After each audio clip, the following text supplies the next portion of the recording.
Breast augmentation అంటే ఏంటి? ఆ ప్రొసీజర్ ఎన్ని రకాలుగా చేస్తారు? ఎవరెవరికి మనం ఆ ప్రొసీజర్ చేయొచ్చు?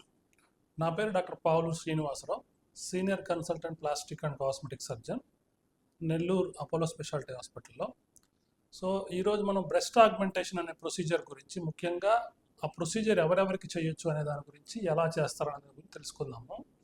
బ్రెస్ట్ ఆగ్మెంటేషన్ అనేది యూజువల్గా 3 టైప్ ఆఫ్ పేషెంట్స్కి మనం చేస్తూ ఉంటాము. ఫస్ట్ టైప్ ఎవరంటే అన్మ్యారీడ్ గర్ల్స్లో ఆల్రెడీ బ్రెస్ట్ సైజ్ చాలా చిన్నగా ఉన్న వాళ్ళకి మనం ఈ ప్రొసీజర్ చేయొచ్చు.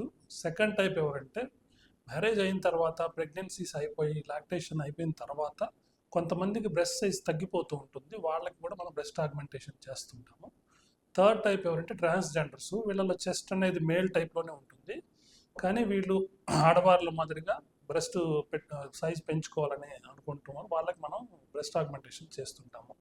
ముఖ్యంగా బ్రెస్ట్ ఆగ్మెంటేషన్ అనేది 2 విధాలుగా చేస్తాము. ఫస్ట్ వచ్చి సిలికాన్ ఇంప్లాంట్స్ వాడి, సెకండ్ ఫ్యాట్ ఇంజెక్షన్ చేయడం ద్వారా చేస్తుంటాము.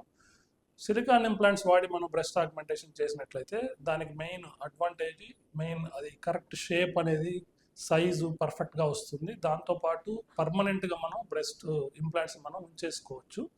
సో పేషెంట్కి బ్రెస్ట్ ఆగ్మెంటేషన్ రిజల్ట్స్ పరంగా సాటిస్ఫాక్టరీ లెవెల్స్ హైగా ఉంటాయి. సో సెకండ్, మనం ఫ్యాట్ ఇంజెక్ట్ చేయడం ద్వారా కూడా మనం బ్రెస్ట్ సైజుని పెంచుకోవచ్చు. బట్ ఇక్కడ ఉండే నెగిటివ్స్ ఏంటంటే, ఫ్యాట్ ఇంజెక్ట్ చేసిన తర్వాత అది పర్మనెంట్ కాదు, ఒక 2 ఇయర్స్ 3 ఇయర్స్ వరకు ఉంటుంది, మళ్ళీ సైజ్ తగ్గేదానికి అవకాశం వస్తుంది. రెండోది, షేప్ కూడా అంత పర్ఫెక్ట్ షేప్ కూడా రాకపోవచ్చు.